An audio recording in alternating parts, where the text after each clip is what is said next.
En un peu plus d'un demi-siècle, les athlètes ont défilé par centaines ici au centre de préparation omnisport de Vittel pour préparer de grandes compétitions internationales. Ces prochaines semaines, ils seront encore nombreux à venir préparer les JO de Paris dans la cité thermale. Le CPO qui s'est considérablement modernisé ces dernières années pour redevenir une terre de jeu comme à ses origines. Vittel, ville de cure, cité thermale célèbre pour ses eaux, est aussi une cité sportive qui va de l'avant. C'est un projet novateur qui, pendant longtemps, va faire de Vittel le fleuron de la préparation sportive en France. En 1972, le CPO est inauguré juste avant les Jeux Olympiques de Munich.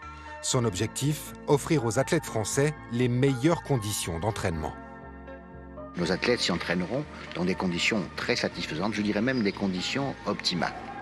Avec sa halle d'athlétisme couverte, sa piscine olympique, ses salles de musculation et ses nombreuses installations en plein air, le centre de préparation omnisport, où peuvent être hébergées plus de 100 personnes, voit défiler pendant des décennies les délégations de multiples disciplines. Nageurs, escrimeurs, handballeurs, judokas viennent en stage ici pour préparer les grandes compétitions internationales et notamment les Jeux Olympiques. On a eu quasiment toutes les délégations françaises qui sont venues ici préparer les Jeux Olympiques. Et c'est vrai qu'on se rend compte que sur la quasi-totalité des Olympiades, il y a eu des médaillés qui sont venus préparer leurs Jeux ici.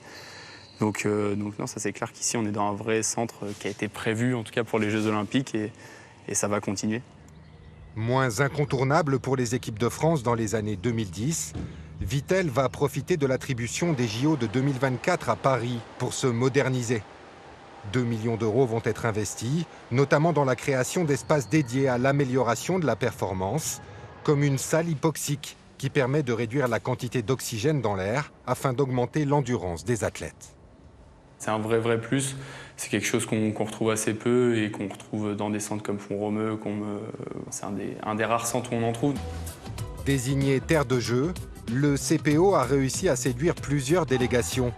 À partir du mois de juillet, les boxeuses de l'équipe de France viendront s'entraîner ici, tout comme les nageurs de Singapour.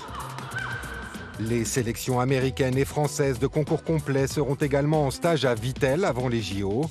Preuve que malgré des installations parfois vieillissantes, la cité thermale reste attractive. C'est des bâtiments qui sont lourds financièrement à faire évoluer, donc forcément des fois on a tendance à se dire que, les fédérations peuvent avoir tendance à se dire que ça peut ne plus suffire. Voilà, sur ces JO, on se rend compte qu'on sera un des seuls équipements vosgiens qui va recevoir du monde. Donc on se rend compte qu'on est encore au niveau, qu'on peut encore accueillir des délégations du plus haut niveau. Donc non, ça c'est clair que c'est sympa. 52 ans après, Vittel reste bien présente dans l'univers sportif français et son histoire avec l'olympisme continue à s'écrire.